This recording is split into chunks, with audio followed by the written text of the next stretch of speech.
Welcome to Transform, Ignite, Disrupt, bringing you interviews and insights covering proven practical strategies to unlock your company's innovation potential. Here's your host, Stephen L. Blue. Hello, everyone, and welcome to another episode of Transform, Ignite, and Disrupt. And as you know, it's a show where we interview really cool people who have done really cool things that have transformed entire industries, ignited innovation, and disrupted the marketing of their competition. And so it's just a great platform for people to learn how to do that. And you may recall yesterday we were talking to an ex-car guy who disrupted the entire rail industry, and he had some pretty good thoughts on how you can do lean development costs and not spend your life savings on introducing new products. And so that's just an example of what we're doing here. And, you know, what's in the news these days, you know, I have to say it again, it just happened again. United Airlines is the gift that keeps on giving because, you know, they have such dumb attacks. They have a toxic culture that they don't really realize they do. And then just lately, a couple of days ago, the CEO just announced instead of having incentive-based compensation based on performance, they're going to do a lottery. I mean, you know, how stupid is the lottery, for God's sake?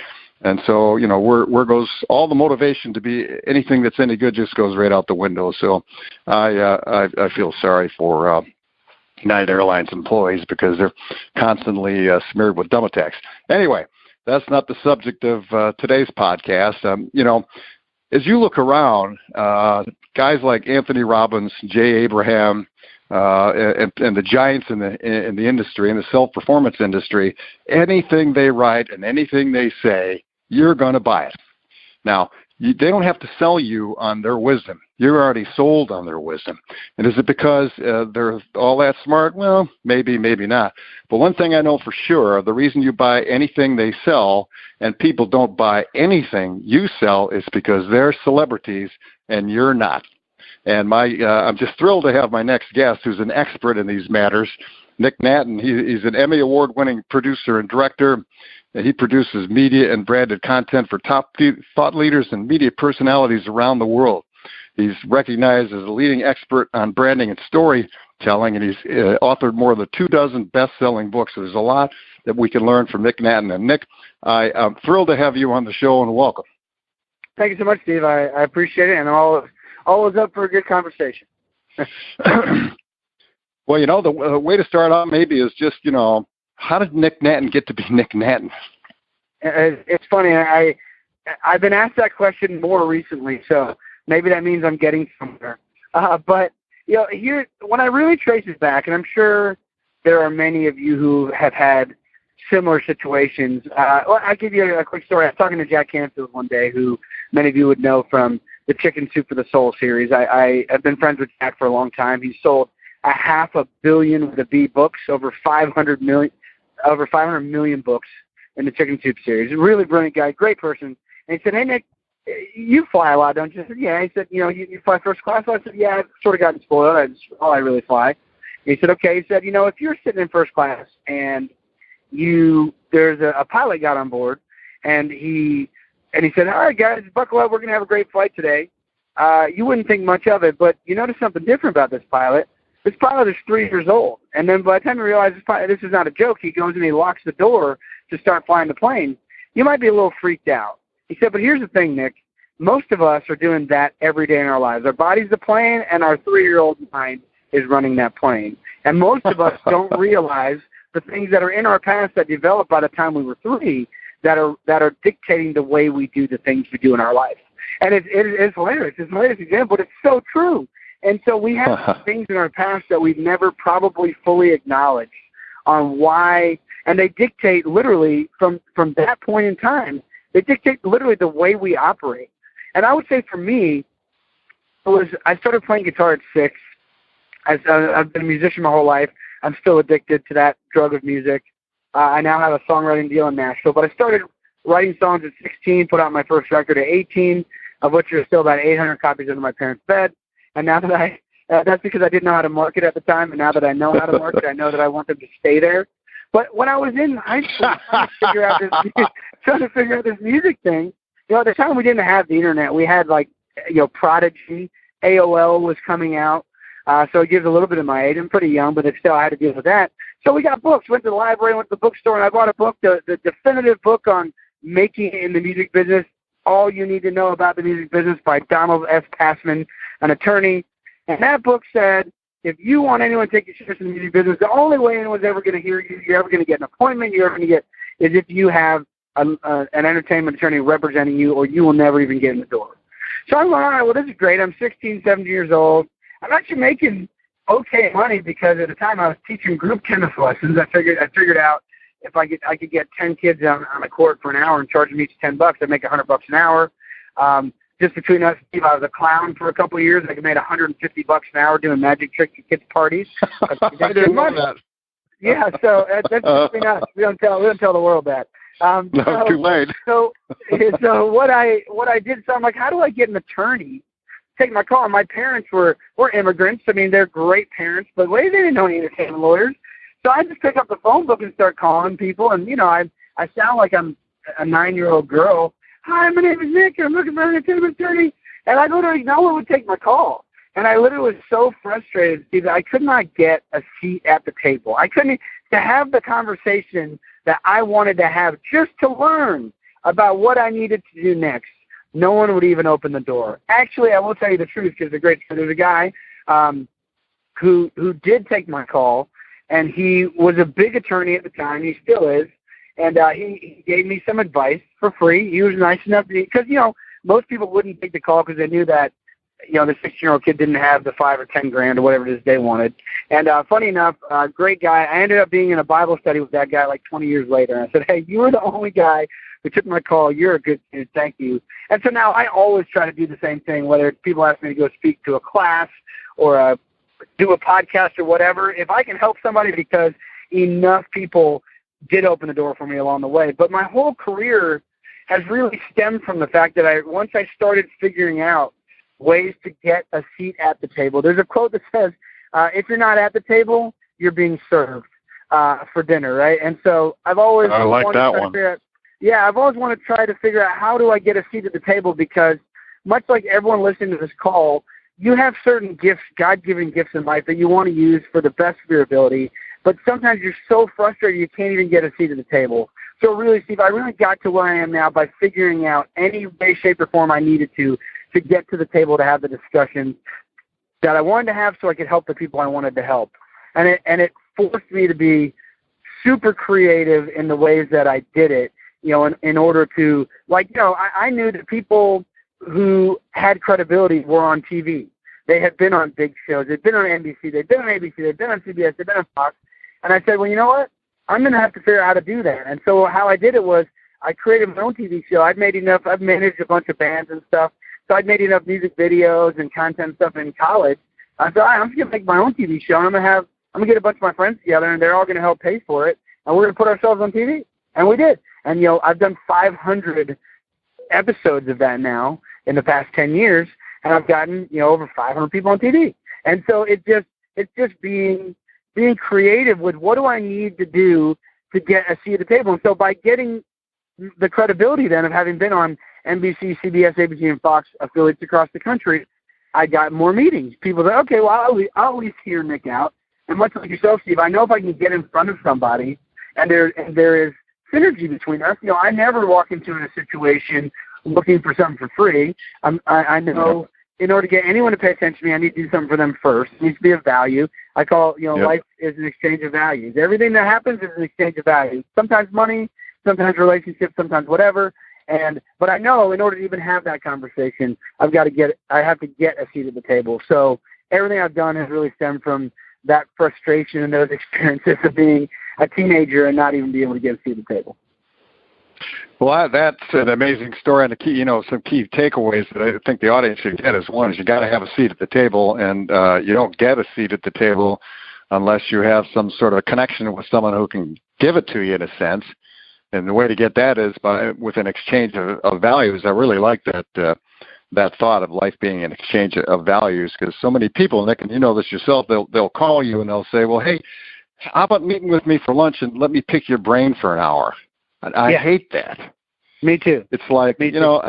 one time, one guy kept asking me, it's a quick story, and finally I said, you know what, I'd be happy to do it, and my fee for that is $5,000.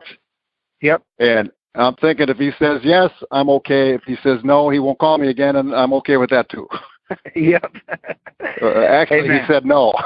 He said no. He didn't think it was worth $5,000.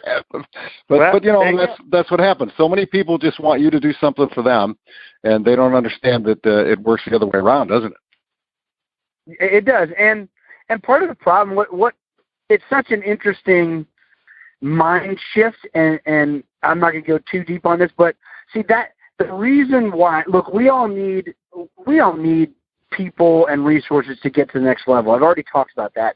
But what that guy didn't realize is he was asking you for something that he didn't value. So why was he wouldn't want to pay for it. So how was he possibly going to be successful with knowledge and information he didn't value enough to pay for? And so you've got to flip people right away and say, hey, look, here's how this works. And I'll be willing to tell you a few things on the phone, but you've got to prove to me, that you're not just gonna take my time, because I'm never gonna get it back. You're not just gonna take my time and squander it. So here's what I need you to do. Either you're gonna have to pay for it, or I want you to read this book. I want you to do something that shows me that you're gonna value what we're gonna spend time doing together. And it's always always an interesting conversation. But yes, that happens to me all the time. I would love to sit down with you and help you, but I'm not really interested in you picking my brain. That's like a bad word to me. It's like someone said all the time, picking your brain is picking your pocket. I'm happy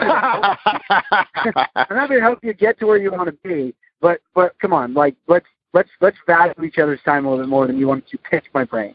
Yeah, that's a good point. Say, why don't you tell the audience a little bit about DNA Agency and what you guys do, and how you can be helpful to really anybody out there? Well, what we do, we are a media marketing and PR agency. We really create positioning and credibility for our clients. Where I start with anybody I'm working with is a very simple question: what's your story? And your story, at the end of the day, branding is simply storytelling, and your brand is your story. And so the only way for us as consumers to determine who we want to work with, what we want to buy, it's by buying into the story. Do we like the story or not? Does the story make sense to us or not? And is the story better than the other person trying to sell me the same product or service? And that's what brands are built on. And so that's where we start. And then we look at, okay, well, what is it going to take? Much like I knew I needed to get on TV. Okay, well, what's it going to take to get me on TV? Because I don't care who you are. I love serving other people, but I also always I desire an unfair advantage in everything I do. And so I try to give my clients an unfair advantage so that their story is so much better than their competitors that there's really only one logical choice, when a consumer or a B2B customer is trying to make the decision.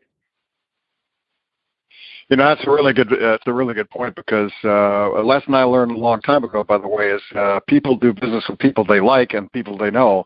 And they don't screw people that they like and that they know. They only screw people that they don't like and they don't know. And what you're saying is you have the most compelling, in a sense, if I could use the term, likable story, as opposed to so many arrogant brands that are out there that you hate them as soon as you come in contact with them. Yeah, you mentioned one at the beginning of this call.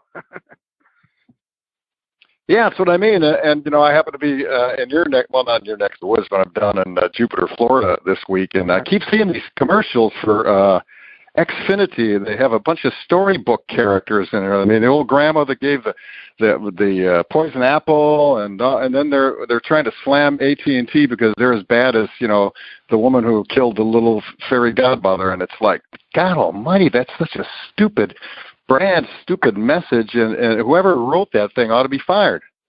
Yes, and they don't call them big dumb companies for nothing. Yeah, ain't that the truth? Well, and you guys have done a lot of things for me, of course, as you know. I mean, everything from best-selling books to we just produced a television series in your studios, as you know, a couple of weeks ago. One thing I'd say to the audience is, I'm an industrial. I run an industrial company, and one thing we had never thought of, and this is to Nick's point about an unfair advantage over the competition. When we come out with this 26 episode television series, it's going to blow the competition away, and people are going to look at that and go, wow, these are guys that I want to do business with. And these are the kind of things you do, isn't it, Nick? It is, and we use. Look, I like to create art and media that facilitates commerce, and it takes many different formats. But that's just it. I want you to look so different in the marketplace that it doesn't even look like there's any. Like people are like, well, there's Steve and there's everybody else, and that's how we operate. And we have a lot of different things we do that with. Like you said, we've done TV shows. I do documentaries and movies on clients. We do best-selling books. We get them in major newspapers and magazines and publications. And ultimately, we help clients just like you and me. I mean, I do it for myself all the time. Build their brands by climbing the ladder of credibility. What else can we do, and how can we make it look different? And how can we tell your story in a unique way? And we love doing that. We certainly are. That's what we do. That's what we're in business to do. And we'd love to help anybody who needs help. I like that phrase you used, climbing the ladder with credibility. Yeah. I call it the ladder of credibility. To me, is sort of a metaphor we came up with a few years ago. It's basically, look, everything you do to become credible gives you another rung on the ladder. So, for instance, I'm an attorney by trade. I don't know, you don't really admit that, and thanks, I don't practice. But look, the lie you are told when you become a professional or licensed in any field, whether it's a doctor or a lawyer or a real estate agent or a financial advisor, whatever it is, basically the education you have to get and the test you have to pass, the only thing they talk about is, hey, you've got to do these things, and once you do that, you've made it. You're in. Well, what we don't think about on the other side of it is that actually that's literally just the floor threshold to get in to be able to compete in that business. So that's the first rung on the ladder of credibility. Now everyone else you're competing against is literally exactly the same as you. That's the whole point of licensing. You got to get So now you've got to tell your story, and so you've got to climb that ladder of credibility. And so we do that for our clients again through TV shows. That's one rung. Best-selling books. That's another rung. Getting in major media publications, getting NBC, that's a rung. ABC, that's a rung. And eventually, when you climb the ladder of credibility well, you tower over everybody else because you've climbed so high. And when the consumer is looking, or whether that's a retail consumer or a business customer, when they look around and they say, who should I work with?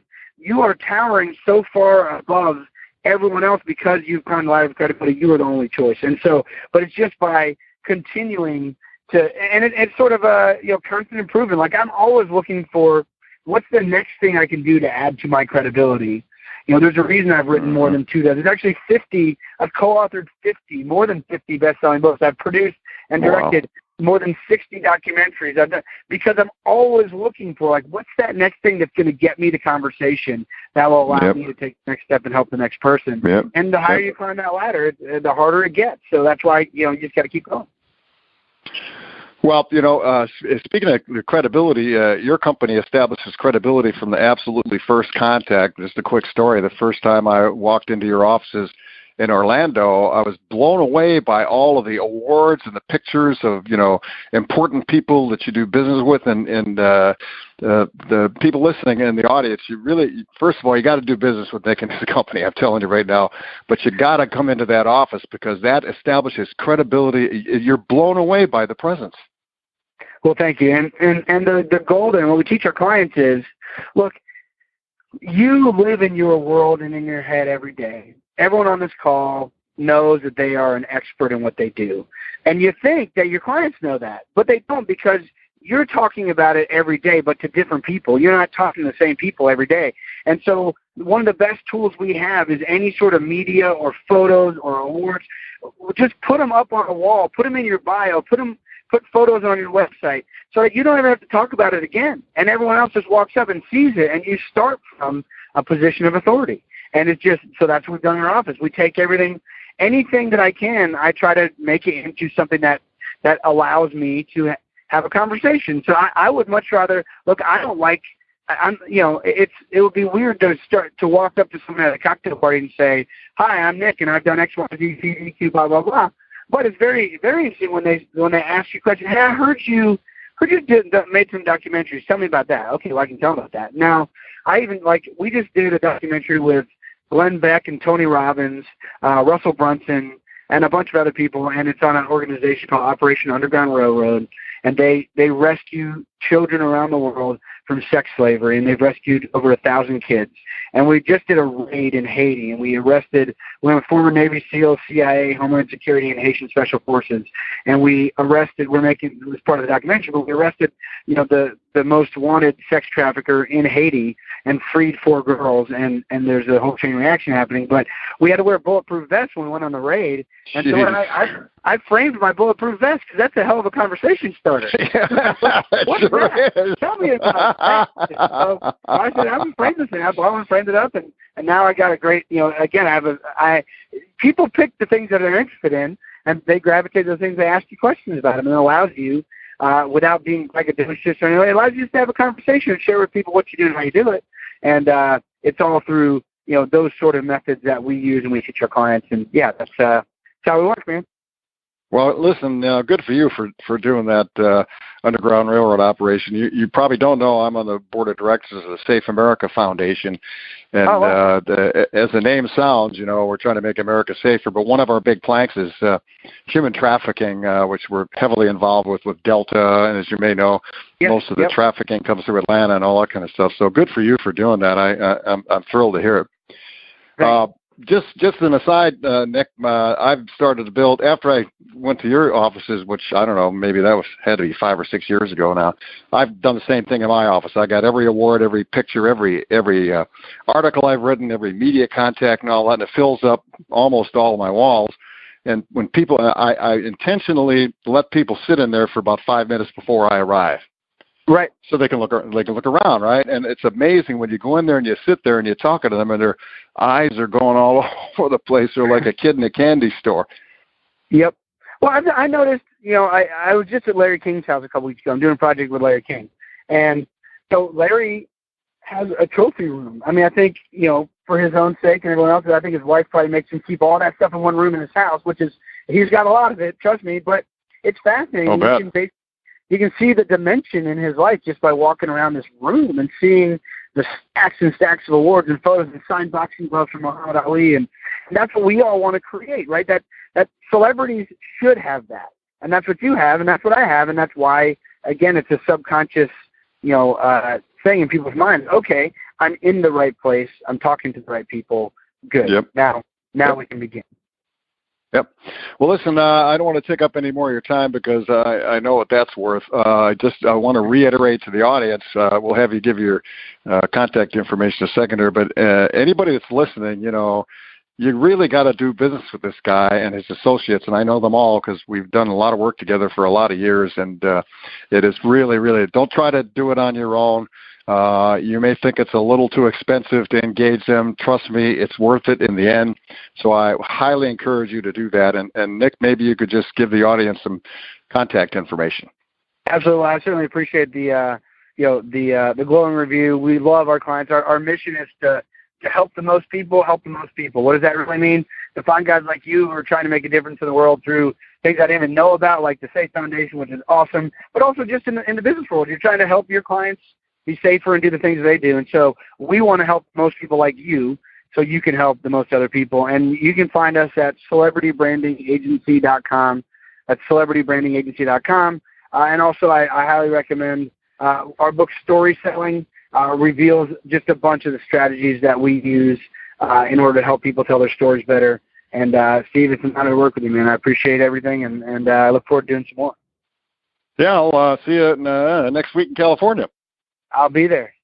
Okay, great. Well, listen, thank you so much. And as he said, get on his website or buy the book. And by the way, you do not have to be an aspiring rock star, or rock musician, or motivational speaker to get value out of what Nick's group does. I mean, dentists, veterinarians, chiropractors, just plain old ordinary professionals that want to drive business to them as opposed to the other guys have used Nick's agency, and I'd recommend you do the same thing. So everyone have a good day, and Nick, once again, thank you so much for your time. Thank you, Steve. Take care. You've been listening to Transform, Ignite, Disrupt.